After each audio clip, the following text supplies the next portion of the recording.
Welcome back to Nighttime History, dear travellers of the past. Tonight we journey to ancient Rome, where we will experience a quiet school day in a ludus, watching young minds absorb the foundations of learning in the world's greatest empire. Thank you for joining me on this gentle exploration through time. Find your most comfortable position, let your breathing slow, and allow yourself to drift back nearly 2,000 years as we discover the simple rhythms of Roman education. The first pale light creeps across the 7 hills of Rome as you find yourself standing outside a modest building on a narrow street. The air carries the cool dampness of early morning, mixed with the faint scent of olive oil lamps burning in nearby homes. This is a ludus, a primary school where Roman children between the ages of 6 and 11 come to learn their letters and numbers.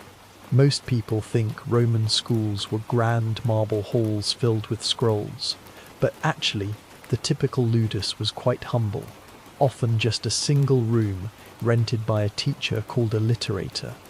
You step through the simple wooden doorway and enter a world of quiet concentration. The room stretches before you, longer than it is wide, with high windows along one wall that will soon fill the space with natural light. Rough wooden benches arranged in neat rows face a slightly raised platform where the teacher will stand. The floor beneath your feet is packed earth, swept clean each morning. The walls, painted a simple white with red trim, display the 23 letters of the Latin alphabet in careful, bold strokes. The soft shuffle of small, sandaled feet announces the arrival of the first students. Boys and girls between 6 and 11 years old enter quietly, their tunics freshly cleaned for the school day. You notice how their families have sent them with small wooden tablets hanging from leather straps around their necks. These tabellae ceratae, or wax tablets, will be their constant companions throughout the day. The tablets consist of thin wooden boards coated with a layer of dark beeswax, smooth and ready to receive the impressions of their iron styluses. The children settle onto their benches with practiced quiet. You can hear the gentle creaking of wood as they arrange themselves, the soft rustle of fabric, and the occasional whispered greeting between friends. The atmosphere feels focused yet comfortable, like a workshop where important craft is about to unfold. Most people think Roman children sat on the floor or stood while learning, but actually these wooden benches were the standard seating, designed to keep young backs straight during long hours of practice. As the morning light strengthens, the literator enters from a side door. This teacher, like he a Greek freedman or educated slave, moves with the quiet authority of someone who has spent years shaping young minds. He carries his own larger wax tablet and several scrolls tucked under his arm. His simple tunic is clean but worn, reflecting both his modest social position and his dedication to learning. The children straighten instinctively as he takes his place on the low platform. The school day begins not with grand announcements, but with the gentle rhythm of repetition. The teacher raises his wooden pointer, a smooth staff about the length of his arm, and indicates the first letter painted on the wall. A comes the soft chorus of young voices, the sound flowing through the room like a gentle wave. The pronunciation is clear and careful, each child shaping the letter with both their voice and their lips. You watch as small hands reach for their styluses, slender iron tools with pointed ends for writing and flat ends for erasing. The children position their wax tablets on their knees or on the bench beside them, finding the angle that feels most comfortable. The teacher demonstrates the proper formation of the letter A, his stylus moving slowly through the wax of his larger tablet. The children mirror his movements, their young faces intense with concentration as they trace the lines into their own soft wax surfaces. The beauty of this system reveals itself in its simplicity. When a child makes an error, they simply turn their stylus around and use the flat end to smooth the wax, erasing their mistake completely. The tablet becomes clean again, ready for another attempt. You can hear the soft scraping sounds as styluses move through wax, punctuated by the occasional gentle smoothing of errors being corrected. The teacher moves between the rows, his sandals making soft sounds against the earth floor. His approach to correction is patient and encouraging. When he stops beside a student struggling with the shape of their B, he places his hand gently over theirs, guiding the stylus through the proper curves. "Feel how the letter wants to flow," he murmurs, his voice barely above a whisper. There is no harshness here, no sharp words of criticism. Learning flows like water finding its path. As the morning progresses, you witness the systematic building of literacy. After individual letters comes the copying of simple words. The teacher writes Roma on his tablet and holds it up for all to see. The children carefully reproduce each letter, their tongues sometimes poking out slightly in concentration. The wax holds their efforts perfectly, creating clear impressions that can be easily read and corrected. Most people think Roman education was harsh and punitive, but actually, these primary schools focused on gentle repetition and patient practice. The ferula, a flat piece of wood sometimes used for discipline, hangs unused on the wall. This teacher believes that understanding grows through encouragement, not fear. When a child successfully copies a word, he offers a small nod of approval or a quiet bene, the simple Latin word for well done. Let us stop here for a moment, fellow travellers through time. If you are finding peace in these gentle rhythms of ancient learning, I invite you to join our community of nighttime history explorers by subscribing to the channel and turning on notifications. A like on this video helps support our journey together through the quiet corners of the past. In the comments, let us know where you are settling in to listen tonight and what time it is in your part of the world. Now, let us return to our Roman schoolroom. The sun has climbed higher now, filling the ludus with warm, steady light. You notice how the children have fallen into a natural rhythm with their tablets and styluses. Some work with their tablets flat on their laps, others prop them against the bench in front of them. Each child has found their preferred angle and position, and the teacher allows this individual adaptation. The sound of learning fills the room, the soft scratch of iron on wax, the gentle whisper of corrections being smoothed away, the quiet murmur of children sounding out syllables under their breath. The teacher introduces a new element to the morning's work. From his collection of scrolls, he unrolls a piece of papyrus covered with neat lines of text. This is a passage from a well-known Roman poet, simplified for young learners. He reads the lines aloud first, his voice clear and melodious, allowing the children to hear the rhythm and flow of proper Latin speech. The words tell of a farmer working his fields, of seasons changing, of simple daily tasks that these children understand from their own lives. Now comes the copying work that will occupy much of their school day. The teacher writes the first line on his large tablet, forming each letter with deliberate care.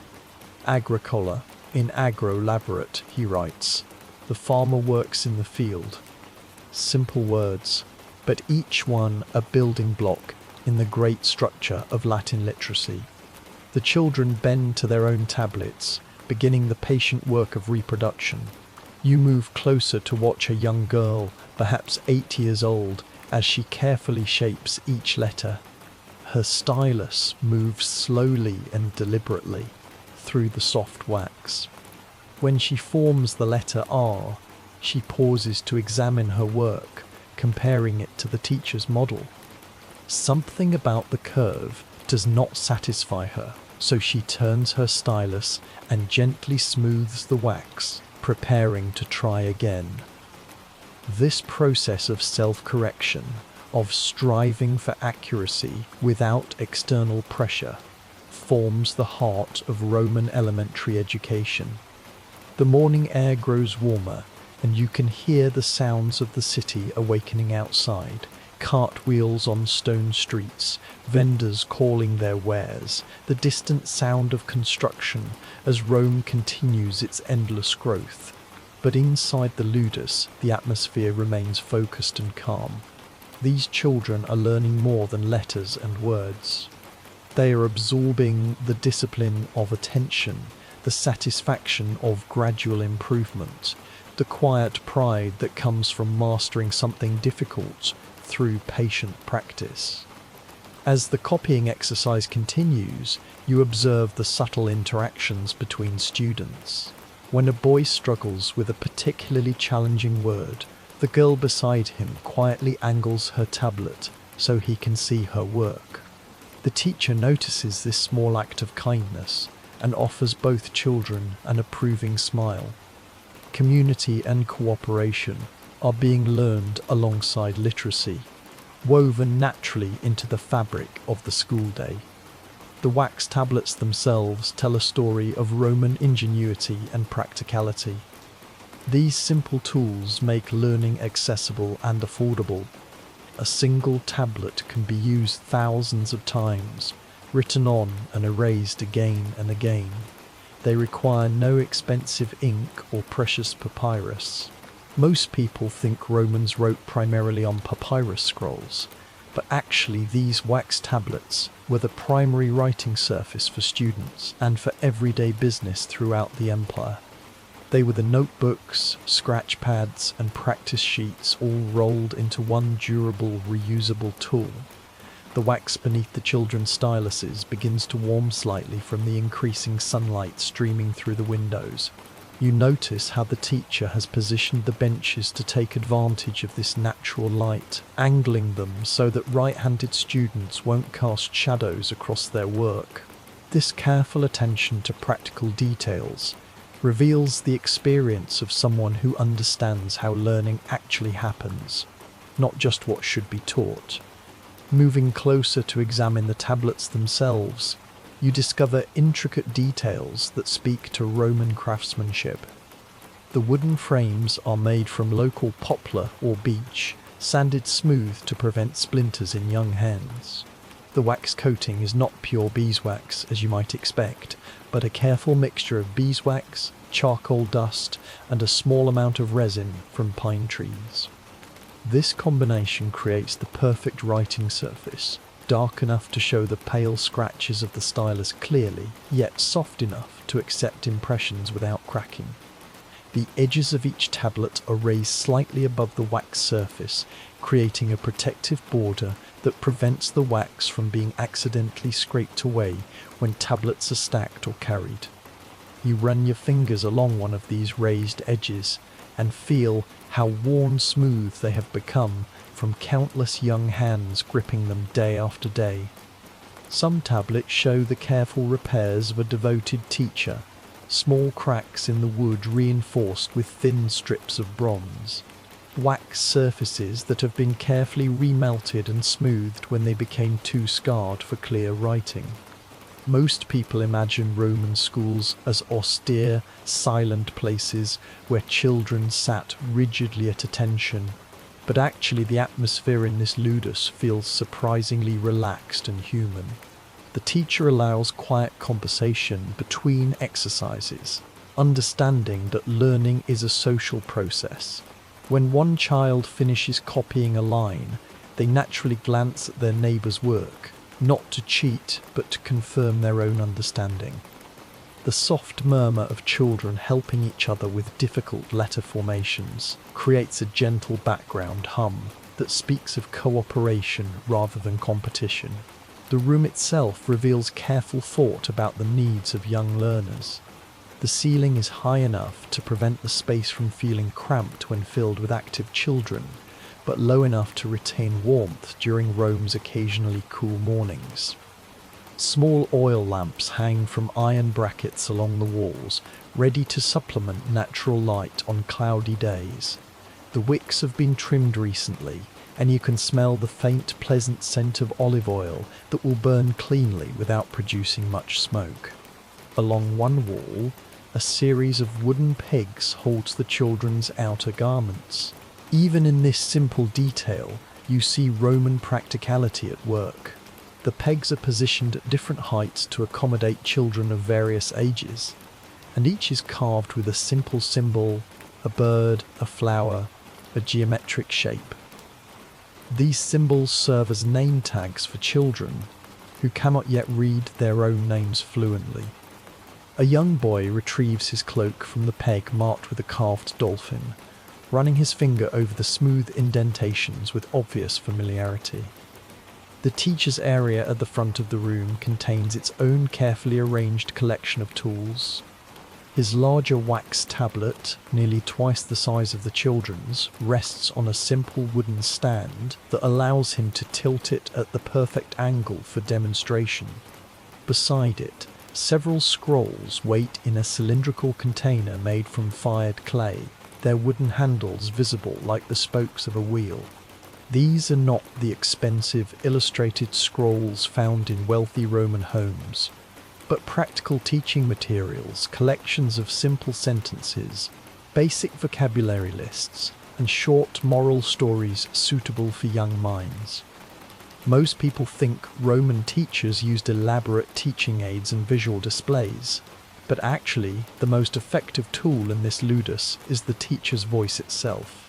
He modulates his tone expertly, speaking clearly when giving instructions, dropping to a near whisper when offering individual correction, raising his volume slightly to regain attention when minds begin to wander.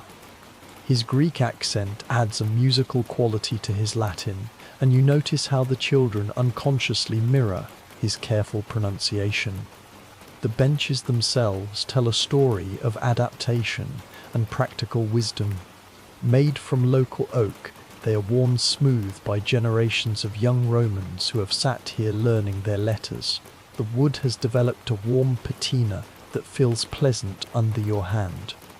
Each bench accommodates 3 to 4 children comfortably, promoting the social aspect of learning while preventing the chaos that might result from larger groupings. The height is carefully calculated, tall enough that children's feet can rest flat on the floor, promoting good posture, but not so tall that the smallest students struggle to climb up. You notice a fascinating detail about how the children arrange their materials. Each student has developed their own system for organizing their tablet, stylus, and the small cloth they use to clean the wax surface. Some keep everything in their lap, others spread their materials on the bench beside them. The teacher moves among them, occasionally suggesting minor adjustments to improve comfort or efficiency, but generally allowing each child to find their own best working arrangement. The walls of the ludus reveal the Roman approach to visual learning.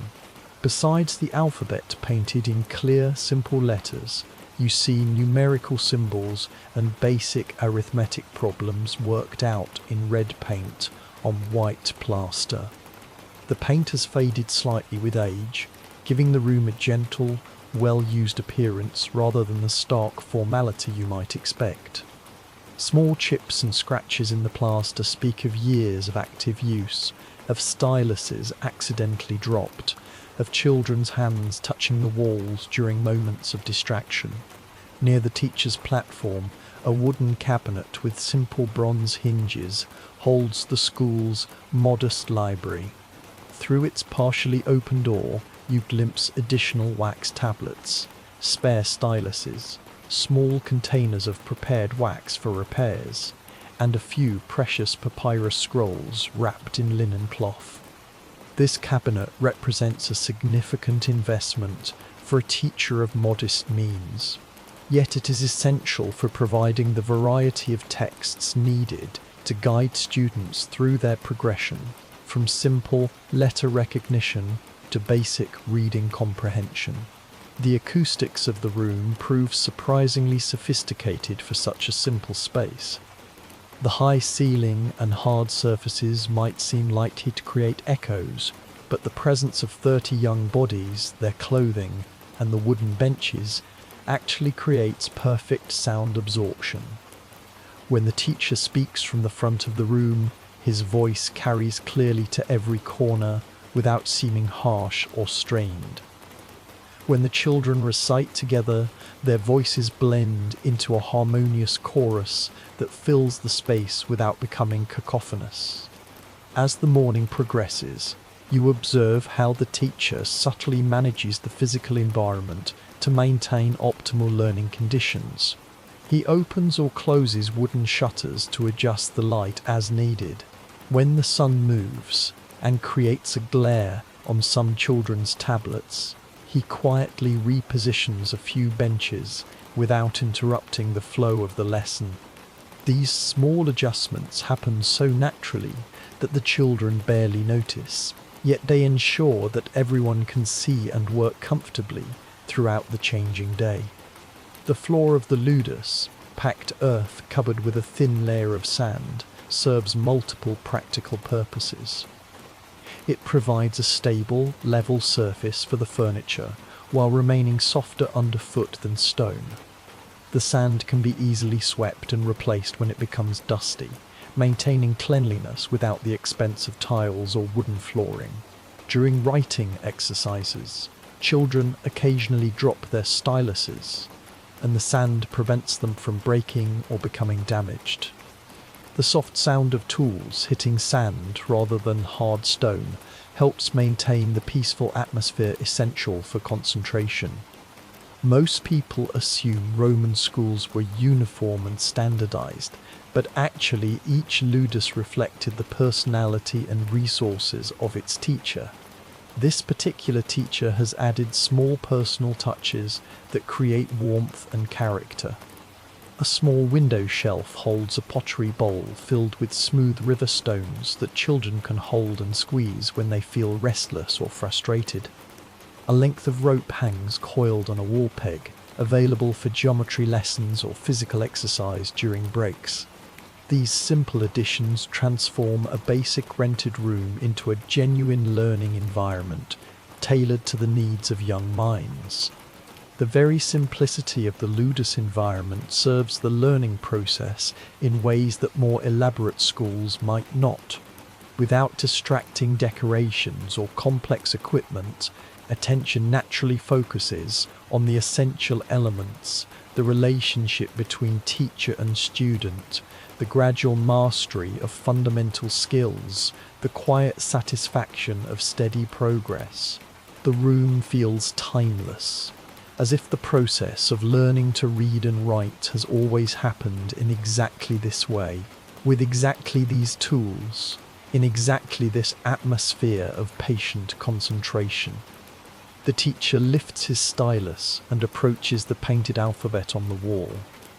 His finger traces the shape of the letter C, and you notice something unexpected about the Roman alphabet displayed here. Unlike the 26 letters you know from modern English, only 23 letters march across the white plaster.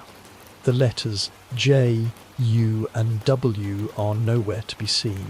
Most people think these letters simply didn't exist in ancient Rome, but actually the sounds were there, represented differently. The letter I served double duty, representing both the vowel sound in bit and the consonant sound we associate with J. Similarly, V represented both the vowel sound we call U and the consonant sound of V. A young boy raises his hand tentatively. The teacher nods, encouraging the question. Magister, the child asks, using the formal term for teacher, why does this letter look different at home? He points to the letter G. The teacher's face brightens with the pleasure of addressing genuine curiosity. He explains that the letter G is relatively new to the Roman alphabet, added only about 200 years ago by a Roman named Spurius Carvilius Ruga. Before that, the letter C had to represent both the hard C sound and the G sound, which created confusion in reading and writing. The children lean forward with interest as their teacher demonstrates this historical point on his large tablet. He writes the word Gaius, a common Roman name, first using only the letter C, Caius. Then he shows how the addition of the letter G made reading clearer, Gaius. You watch young faces light up with understanding as they grasp this evolution of their own language. The teacher uses this moment to reinforce a broader lesson. Languages grow and change, adapting to serve the needs of the people who use them. Moving to his demonstration tablet, the teacher begins showing proper stylus technique. He holds the iron tool between his thumb and first two fingers, about halfway up its length. Most people imagine Roman students gripped their styluses like pencils, but actually the proper hold is more relaxed, allowing the wrist to move freely while maintaining control. The teacher demonstrates how different grips produce different results in the soft wax. A tight, tense grip creates jagged, uneven lines, while a relaxed hold produces smooth, flowing curves.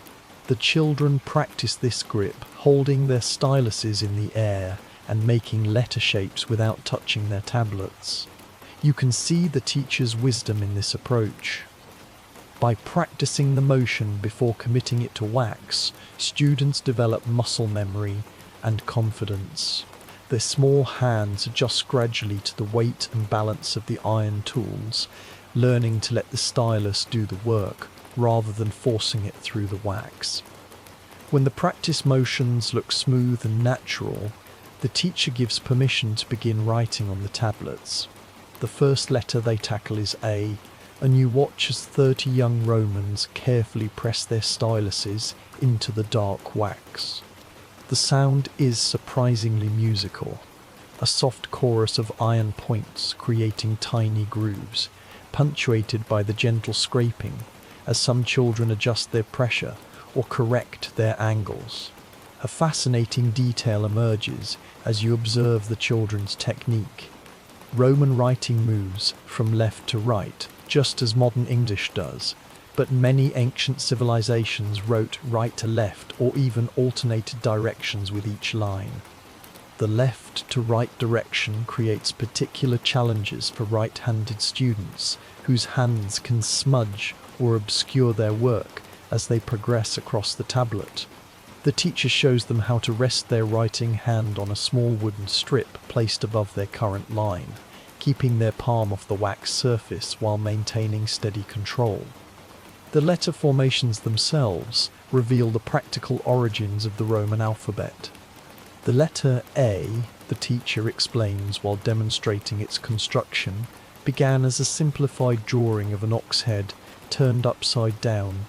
He sketches this ancient pictograph beside the modern letter, and the children gasp with delight at seeing the connection. The horizontal line represents the ox's yoke, while the two diagonal lines suggest the animal's horns. This transformation from picture to abstract symbol represents thousands of years of human communication evolving toward efficiency and clarity. As the morning progresses, you notice how the teacher varies his approach to maintain engagement. Sometimes he has the children trace letters in the air with their fingers, their arms moving in large, exaggerated motions that help embed the shapes in their memory. Other times, he asks them to close their eyes and feel the texture of letters carved into small wooden blocks, learning the alphabet through touch as well as sight. These multisensory approaches ensure that children with different learning strengths can all find success. The wax tablets prove their superiority over other writing materials in countless small ways throughout the lesson.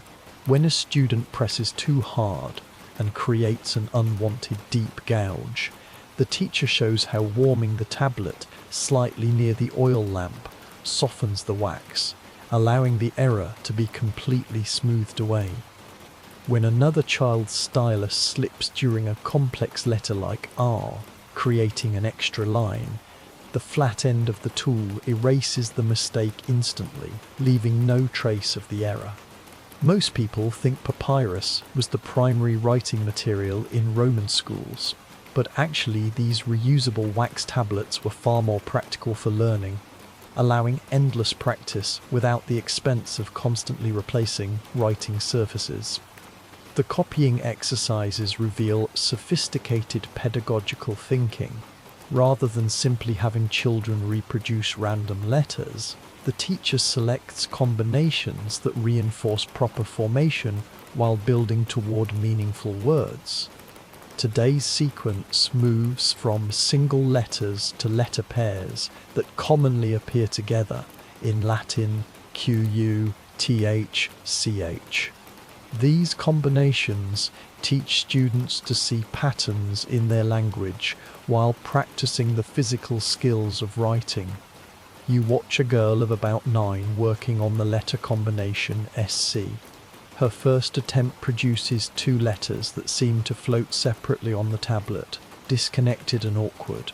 The teacher approaches quietly and demonstrates how these letters naturally flow together in Roman cursive writing, the S curving gracefully into the C. He shows her that letters are not isolated units, but parts of a flowing system designed for efficient communication. Her second attempt shows dramatic improvement, the letters now appearing to belong together. The variety in the children's tablets tells its own story about Roman society. Some tablets show obvious signs of quality craftsmanship: smooth, even wax surfaces, perfectly balanced wooden frames, styluses made from high-grade iron with bone or bronze handles. These belong to children from prosperous families who can afford the best tools. Other tablets, while perfectly functional, show the marks of economy: slightly uneven wax surfaces, simpler wooden frames, basic iron styluses. Yet in this ludus, no distinction is made between students based on their materials. The teacher treats each child's efforts with equal attention and respect. The teacher introduces a challenge that delights the more advanced students. He writes a word on his tablet, then immediately erases it, asking who can remember what it said. Hands shoot up eagerly as children compete to demonstrate their visual memory. This exercise serves multiple purposes. It reinforces letter recognition, builds confidence in reading skills, and teaches the important lesson that writing is temporary, but understanding is permanent. The wax may be smoothed away, but the knowledge remains in the mind. As individual students complete their copying exercises at different paces, the teacher employs a clever management technique. Rather than having fast finishers sit idle while others catch up, he provides advanced exercises written on small wooden tablets. These present more complex letter combinations or simple words for students ready for greater challenges. Meanwhile, he spends extra time with children who need additional support, never making them feel rushed or inadequate. The progression from letters to words reveals the logical structure of Roman education. Once children can form individual letters confidently, they begin copying simple 3-letter words: VIA, UIN, road, UIS, UIF, L word, all lux, light, PIX. These words are chosen not randomly, but for their relevance to daily life, and their use of letters the children have already mastered. Each word represents a small victory, a building block toward literacy that feels meaningful and achievable. During one copying exercise, you observe how the teacher addresses a common problem. A boy's letters are perfectly formed but inconsistently sized, creating words that look uneven and difficult to read. Rather than criticizing, the teacher places a wooden ruler on the child's tablet, showing him how Roman scribes used guidelines to maintain uniform letter height. He demonstrates drawing light horizontal lines in the wax to serve as writing guides, then smoothing them away when the exercise is complete. This practical technique transforms the boy's writing immediately, giving him a concrete tool for improvement. The sound patterns in the ludus create their own educational rhythm. When children work individually, you hear the gentle scratch of styluses and the soft scraping of corrections. When they recite together, their voices blend in unison, reinforcing the proper pronunciation of each letter. When the teacher reads aloud from his scrolls, preparing them for future copying exercises, his clear diction provides a model of fluent Latin speech. These varied sounds create an atmosphere where learning engages both eye and ear simultaneously. The afternoon light begins to slant differently through the windows, and you notice how this natural change in illumination affects the visibility of the wax tablets. Letters that appeared clear in the morning light now show differently, teaching children to adjust their viewing angle and stylus pressure for optimal results. This adaptive skill will serve them well throughout their lives as Roman citizens, where much writing and reading happens by oil lamp or in varying natural light conditions. The teacher moves among his students with a grace that speaks of years spent navigating the delicate balance between authority and approachability.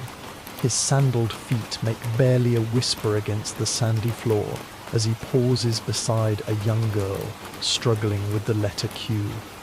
Rather than towering over her, he crouches down to her eye level, bringing himself into her world rather than forcing her to crane her neck upward.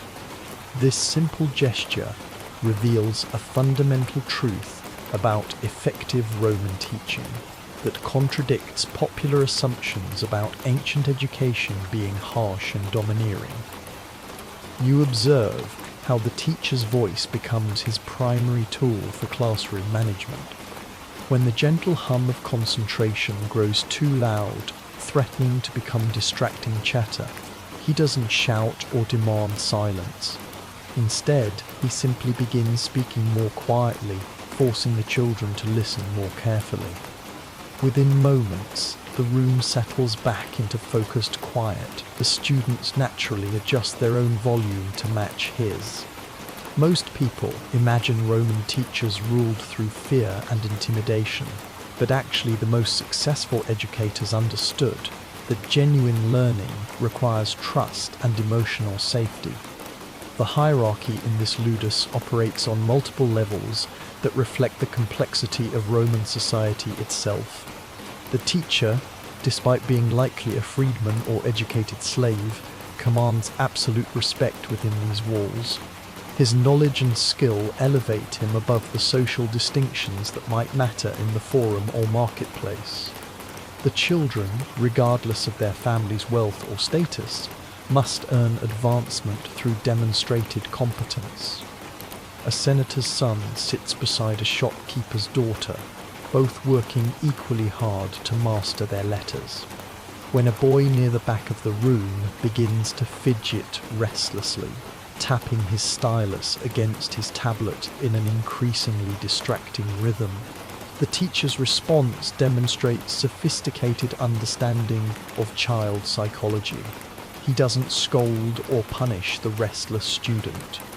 Instead, he assigns him a special task, collecting and sharpening all the styluses that have become dull during the morning's work. This gives the boy's need for movement a productive outlet while making him feel important rather than troublesome. The rhythmic scraping of iron against the sharpening stone actually becomes a soothing background sound that helps other students concentrate. The seating arrangement itself reflects the teacher's careful attention to student dynamics. Children are not grouped by social class or family wealth, as you might expect in stratified Roman society. Instead, the teacher has positioned them based on learning needs and personality compatibility. A confident student sits beside a shy one, naturally providing encouragement through example. A child who grasps concepts quickly is paired with one who needs more time, creating opportunities for peer teaching that benefit both students. You notice how the teacher uses his physical presence as a teaching tool. When demonstrating letter formation on his large tablet, he positions himself so every child can see clearly, shifting his stance as needed to avoid blocking anyone's view. When a student calls out a question, he turns his entire body toward that child, giving them his complete attention. This full engagement communicates respect and importance, making each student feel valued as an individual learner. The discipline methods employed in this ludus challenge, common misconceptions about Roman education being brutally strict. The ferula, a flat wooden paddle that hangs from a peg on the wall, remains untouched throughout the morning. When correction is needed, it comes through redirection rather than punishment. A child who begins drawing pictures in his tablet margins instead of practicing letters receives a gentle suggestion to save artistic expression for after the lesson, then gets assigned an extra copying exercise that channels his creative energy productively. The teacher's approach to mistakes reveals deep wisdom about the learning process.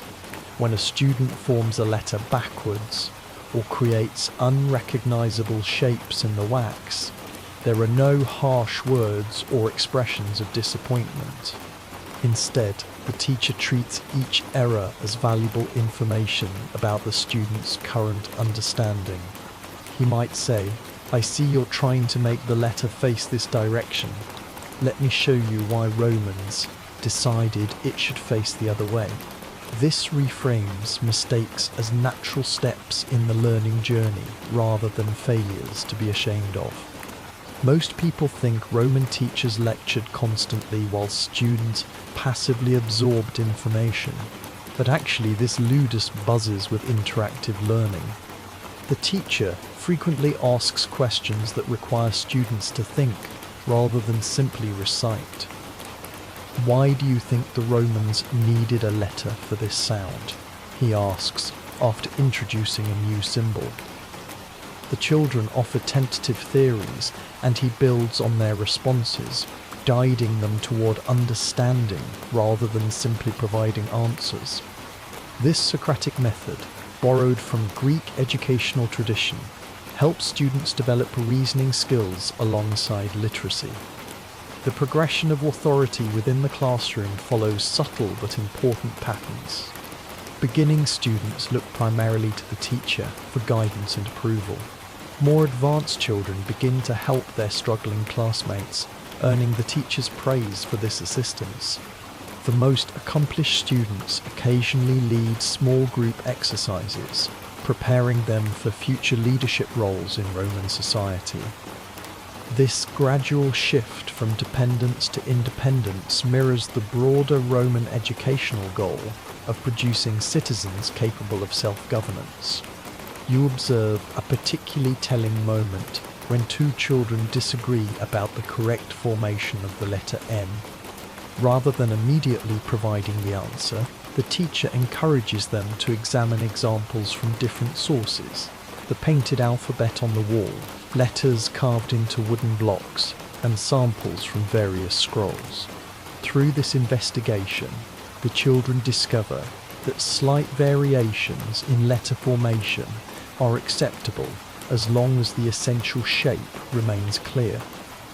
This lesson in flexibility and critical thinking extends far beyond simple penmanship. The teacher's correction techniques vary depending on each child's personality and needs. For a perfectionist student who becomes frustrated when her letters don't match the model exactly, he emphasizes that learning is a process and that improvement comes gradually. For a careless student who rushes through exercises without attention to detail, he provides structured practice routines that slow down the pace and reward precision. For a timid child afraid to make marks on his tablet, he offers encouraging words and celebrates small successes enthusiastically. The social dynamics among the students themselves create additional layers of learning opportunity. When an older boy shows off by attempting complex letter combinations before mastering basic forms, his younger seatmate quietly points out errors in his simpler letters. The teacher uses this peer feedback as a teaching moment about humility and the importance of solid foundations. Rather than embarrassing the showing off student, he reframes the incident as a reminder that everyone, regardless of age or ability, can learn from others. The rhythm of instruction follows patterns that accommodate young attention spans and energy levels. Periods of intense concentration alternate with moments of physical movement and vocal participation. When the teacher notices signs of mental fatigue creeping into the room, he might call for a recitation exercise, where children stand and chant the alphabet together, or lead them through hand exercises that prepare fingers for more writing. These breaks prevent exhaustion while maintaining learning momentum. Most people assume Roman education was rigidly standardized, but actually individual teachers had considerable freedom in their methods. This particular educator incorporates storytelling into his lessons, weaving tales of mythical heroes and historical figures into letter learning exercises. When teaching the letter H, he might tell of Hercules and his labours, having children trace the letter while imagining the hero's strength. These narrative connections make abstract symbols memorable and meaningful. The teacher's expectations remain consistently high while being realistically adjusted for each child's developmental level. A 6-year-old is praised for forming recognizable letters, regardless of their size or spacing. A 10-year-old is challenged to maintain uniform letter height and proper spacing between words. An 11-year-old works on connecting letters smoothly in cursive style. This differentiated approach ensures that every student experiences both success and appropriate challenge. When conflicts arise between students, the teacher's mediation style reflects Roman values while remaining age appropriate. Two girls arguing over a dropped stylus learn about property rights and fair resolution. A boy who monopolizes the teacher's attention discovers the importance of sharing resources and taking turns. These social lessons weave seamlessly into academic instruction, preparing children for citizenship in a complex society. The use of praise and encouragement in this classroom contradicts stereotypes about stern Roman authority figures. The teacher celebrates improvement enthusiastically, whether it's a struggling student finally mastering a difficult letter, or an advanced learner helping a classmate succeed. His vocabulary of encouragement is rich and specific. Bene scriptum for well-written work, optime factum for excellent effort, progredieris to acknowledge progress. These Latin phrases of approval become as familiar to the children as the letters they're learning to write. As the afternoon progresses, you notice how the teacher begins gradually transferring responsibility to the students themselves. Instead of constantly monitoring every tablet, he teaches them to self-evaluate their work by comparing it to posted models. Rather than immediately correcting every error, he develops their ability to spot and fix their own mistakes. This cultivation of independence and self-regulation prepares them not just for advanced education, but for the autonomous thinking expected of Roman citizens. The classroom atmosphere achieves a delicate balance between structure and warmth that enables optimal learning. Rules exist and are consistently enforced, but they serve learning rather than dominating it.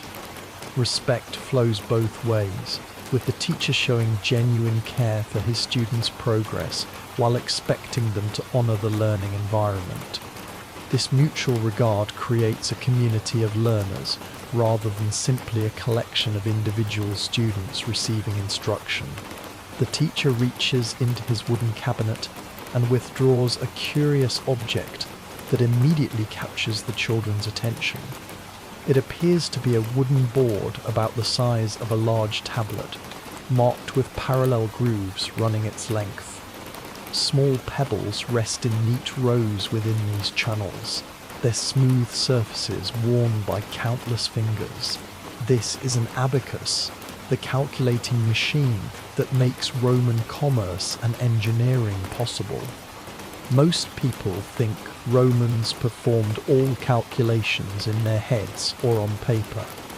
But actually, these ingenious counting boards were essential tools found in every shop, government office, and school throughout the empire.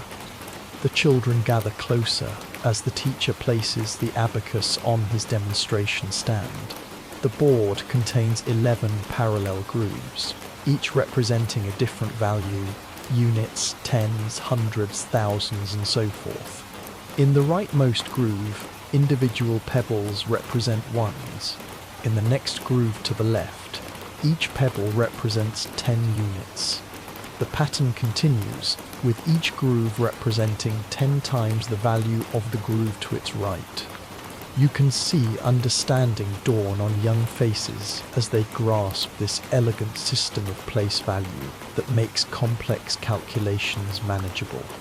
A small girl raises her hand tentatively. Magister, why do we use stones instead of writing numbers? The teacher's eyes light up at this perceptive question. He explains that while Roman numerals work well for recording amounts, they become unwieldy for actual calculation. Try multiplying xlv8 by xxthean using only written numerals. He challenges them with a smile. The children quickly realize the difficulty.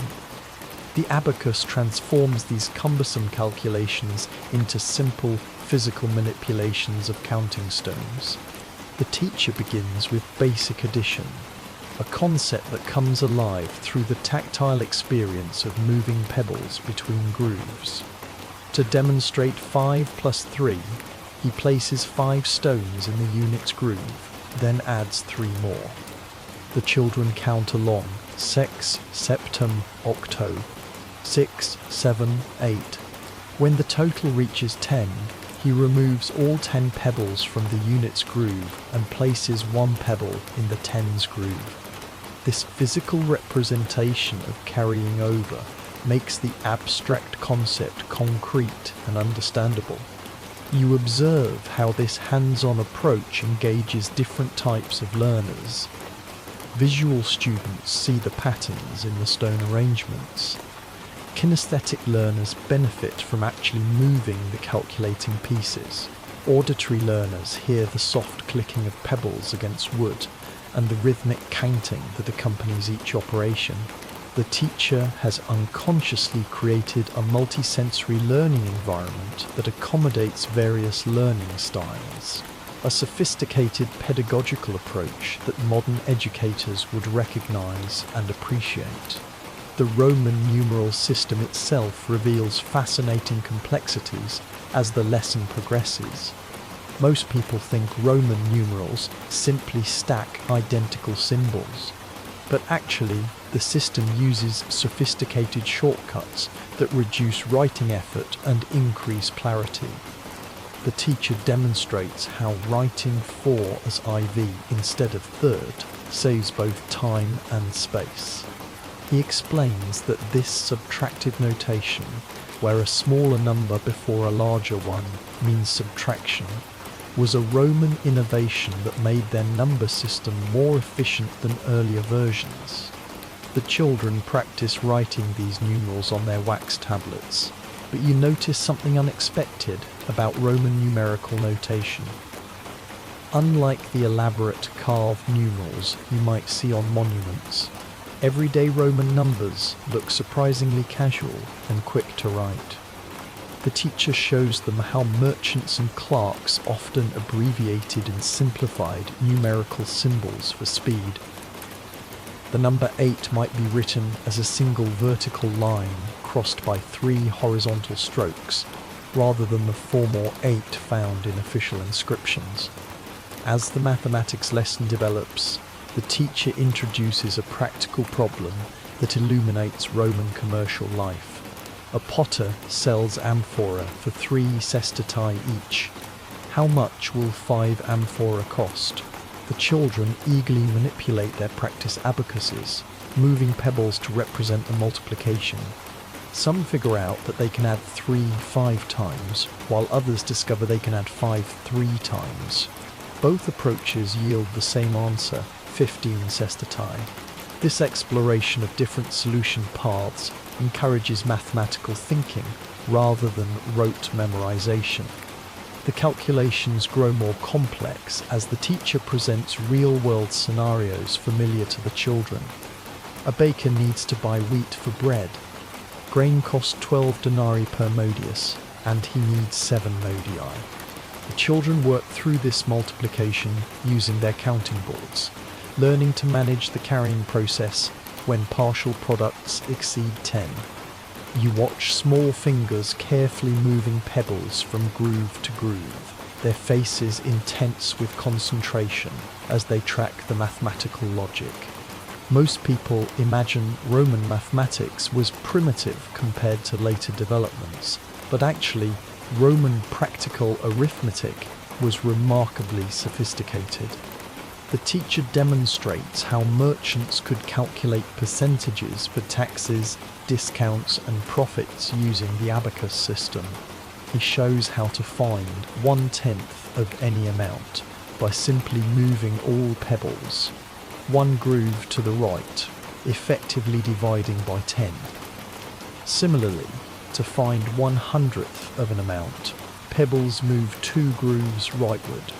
These shortcuts make complex commercial calculations surprisingly manageable. The abacus reveals its true power when the teacher demonstrates division, historically one of the most challenging arithmetic operations.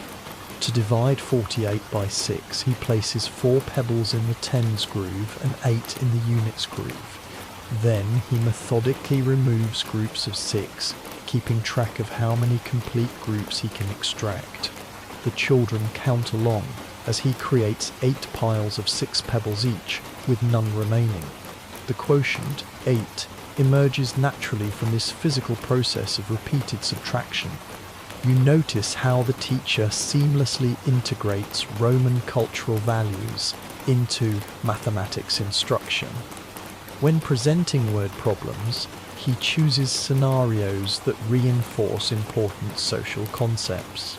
Problems involve fair distribution of grain to citizens, calculating materials needed for public buildings, or determining proper tribute from conquered territories. Mathematics becomes a tool for understanding civic responsibility and imperial administration, not merely abstract number manipulation. The children's own small abacuses emerge from leather bags and wooden boxes as they begin independent practice. These student versions are simpler than the teacher's demonstration model, with fewer grooves and smaller pebbles, but they function identically. You observe the satisfying click of stones against wood as 30 young Romans work through arithmetic problems, their calculations accompanied by the gentle percussion of learning in progress. A fascinating moment occurs when the teacher introduces negative numbers, a concept most people assume was unknown to ancient Romans. While they had no formal notation for negative quantities, Roman merchants and tax collectors routinely dealt with debts, shortfalls, and credits. The teacher demonstrates this using red and white pebbles on the abacus. White stones represent assets or positive quantities, while red stones represent debts or negative amounts. When white and red pebbles occupy the same groove, they cancel each other out, creating an intuitive understanding of positive and negative number relationships. The practical applications of Roman mathematics become clear as the teacher presents increasingly complex scenarios. How much bronze is needed to make 50 shields for a legion? If each shield requires 3 Roman pounds of bronze, and bronze costs 2 denarii per pound, what is the total expense? The children work through this multi-step problem systematically, using their abacuses to handle each calculation phase. Addition, multiplication, and practical reasoning combine to solve real problems faced by Roman administrators and craftspeople. Most people think Roman engineering achievements happened despite primitive mathematics. But actually, Roman practical arithmetic was perfectly suited to their architectural and engineering needs. The teacher demonstrates how builders calculated the materials needed for construction projects. If a wall requires 12 stones per Roman foot of height, and the wall will be 20 feet tall and 60 feet long, how many stones are needed?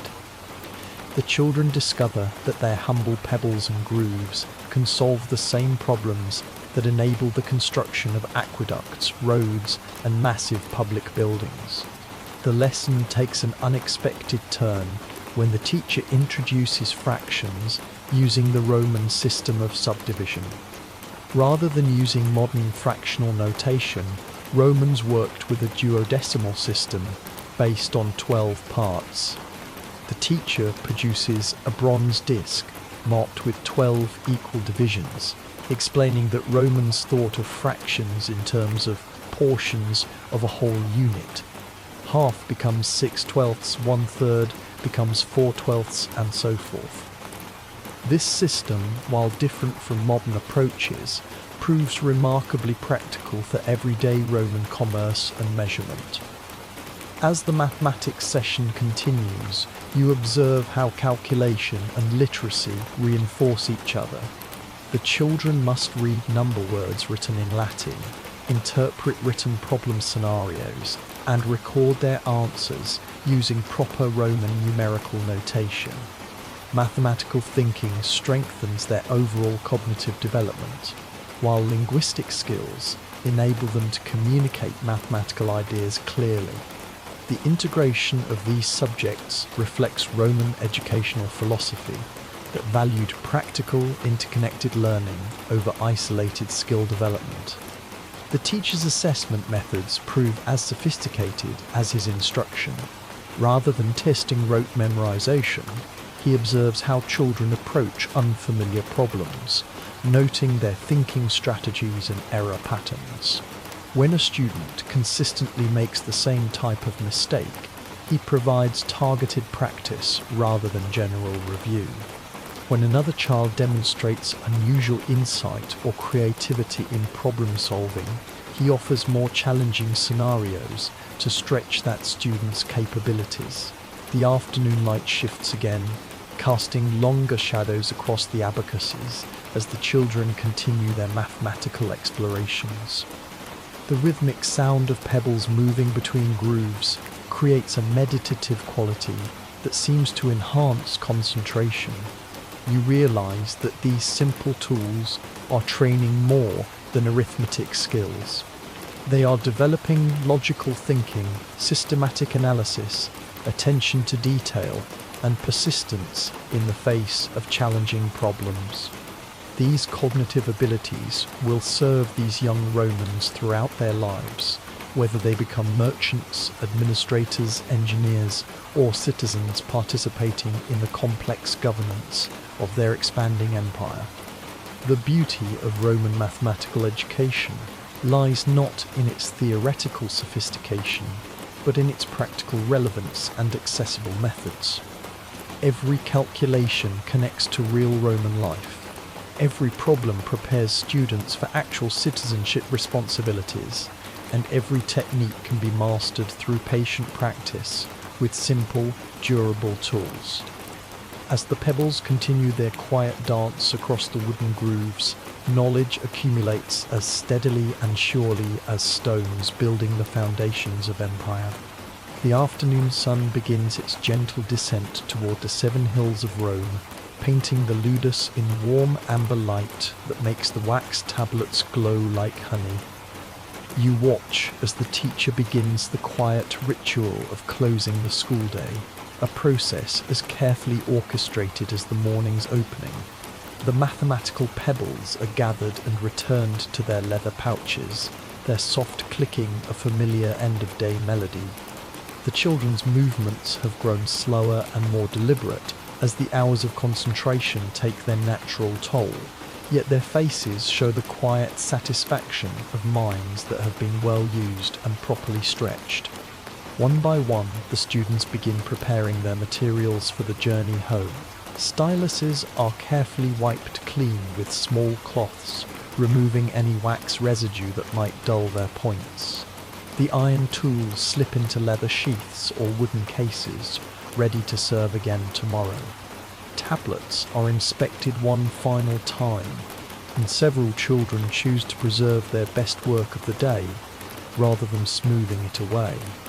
A perfect deformed sentence, a successfully completed arithmetic problem, a beautifully shaped letter. These small triumphs deserve to survive until evening, when proud parents can admire their children's progress. The teacher moves among his students one last time, offering quiet words of encouragement and gentle guidance for tomorrow's work. To a girl who struggled with the letter Q, he whispers that tomorrow they will spend extra time on that challenging curve. To a boy whose mathematical calculations show particular insight, he mentions advanced problems they might explore together. These individual connections, woven throughout the day's instruction, create bonds that transform a simple rented room into a genuine community of learning. Most people imagine ancient classrooms ended abruptly with dismissal bells or harsh commands, but actually, this Roman ludus closes with the same thoughtful attention that characterized the entire day. The teacher leads a brief recitation of the day's main lessons, helping students consolidate their learning before departing. "What did we discover about the letter G today?" he asks softly. Young voices respond with the story of Spurius Carvilius Ruger and the evolution of their alphabet. "How do we multiply using the abacus?" Another chorus explains the process of repeated addition and the magic of moving pebbles between grooves. As the children gather their outer garments from the wall pegs, you observe the subtle ways their day of learning has changed them. Posture speaks of growing confidence. Careful handling of materials shows developing responsibility, and the quiet conversations between students reveal minds actively processing new knowledge. The shy girl who hesitated to write on her tablet this morning now shows her work proudly to a classmate. The restless boy who needed special tasks to channel his energy has learned to manage his attention more effectively. The cleaning ritual that follows their departure reveals the care invested in maintaining the learning environment. The teacher sweeps the sandy floor carefully, removing eraser shavings and stylus sharpenings that accumulated throughout the day. He trims the wicks of oil lamps that will burn tomorrow morning, checks that shutters open and close properly, and arranges benches in perfect alignment for the next day's instruction. These humble tasks carry profound meaning. They represent investment in tomorrow's learning, faith in the continuing process of education. The wax tablets left to warm near the oil lamps tell their own story of the day's achievements. Some show confident letter formations that would make adult scribes proud. Others display the endearing imperfections of young learners still mastering their tools. Mathematical calculations cover several tablets, their neat columns of Roman numerals and careful pebble diagrams, testament to systematic thinking and patient problem solving. Each tablet represents hours of individual effort, guided by expert instruction, nurtured by community support. The teacher's reflection on the day reveals the deeper purposes underlying every activity you have witnessed. The copying exercises that seemed repetitive were actually building neural pathways for fluent writing. The gentle corrections that avoided harsh criticism were developing resilience and growth mindset. The mathematical manipulations with simple pebbles were training logical reasoning and systematic analysis. The social interactions carefully managed throughout the day were preparing future citizens for collaborative governance of their complex society. The transformation that occurs in this humble room each day represents something far greater than individual skill acquisition. Here, in a rented space with basic tools and simple methods, the intellectual foundation of an empire takes shape. The children who struggled with letter formation this morning may grow up to draft laws that govern provinces. The students who mastered multiplication on wooden abacuses might calculate the engineering specifications for aqueducts that serve millions. The young Romans who learn to help their struggling classmates are developing the collaborative spirit essential for republican government. Most people think of education as preparation for the future, but actually this Roman ludus exists simultaneously in multiple time dimensions. The methods employed here stretch back through centuries of Greek and Roman pedagogical wisdom. The knowledge transmitted today will influence decisions and innovations decades in the future. The relationships formed between teacher and students, between classmates helping each other, create social bonds that will strengthen the fabric of Roman society long after these children become adults. The quietness that now fills the empty ludus carries its own profound meaning. This is not the silence of absence, but the peaceful stillness that follows productive work. The wooden benches seem to retain the warmth of young bodies that occupied them. The painted alphabet on the wall glows with the accumulated attention of countless student gazes. The very air holds traces of concentration, effort, discovery, and small triumphs achieved through patient persistence. The tools of learning rest ready for tomorrow's renewed efforts. Styluses sharp and clean, tablets smooth and receptive, abacuses organized with mathematical precision. These humble instruments have enabled another day's growth in human knowledge and capability. They have transformed meaningless scratches into meaningful symbols, random pebbles into systematic calculations, individual children into collaborative learners. The simplicity of the tools makes their power more remarkable, not less. As evening approaches and the last light fades from the ludus windows, you realize you have witnessed something both utterly ordinary and profoundly extraordinary.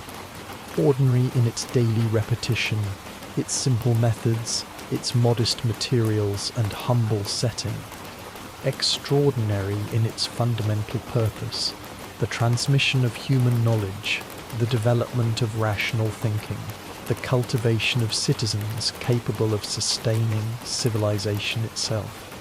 The Roman Empire's military might, architectural achievements, legal innovations, and administrative sophistication all trace their origins to rooms like this one. Here, in patient daily increments, minds learn to think clearly, Hands learn to create accurately. Voices learn to communicate effectively.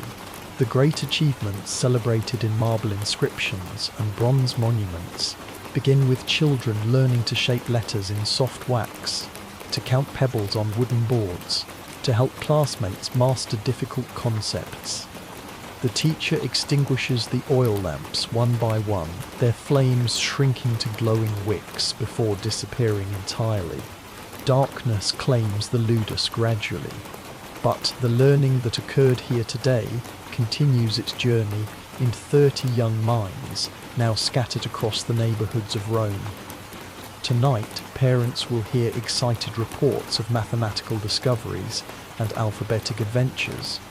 Tomorrow, these same children will return, ready to build upon today's foundations with new knowledge and growing capabilities. The cycle continues as it has for generations and will for generations to come. In this quiet ending lies the promise of countless new beginnings. The Roman ludus closes its doors on another successful day of learning, its mission accomplished through the ancient and eternal magic of patient teaching, careful practice, and the irreducible human desire to understand and grow. The streets of Rome grow quiet under the starlit sky, but in homes throughout the city, the day's lessons live on in dreams where letters dance and numbers sing, where young minds process and integrate the knowledge that will shape their lives and their empire's future. The humble ludus has done its work well, one student at a time, one day at a time, building the intellectual foundations of civilization with wax tablets, counting stones, and the timeless relationship between teacher and student. Thank you for joining us on this gentle journey to ancient Rome, where we discovered that the greatest empire in history was built not only with stone and bronze, but with the patient daily work of teachers and students in humble classrooms like this one. If you enjoyed our quiet exploration of the past and are still awake, please explore our other content where we visit different times and places with the same spirit of peaceful discovery. And if you have drifted off to sleep during our time together, rest well and enjoy the campfire of dreams, where the past comes alive in the gentle theatre of the mind.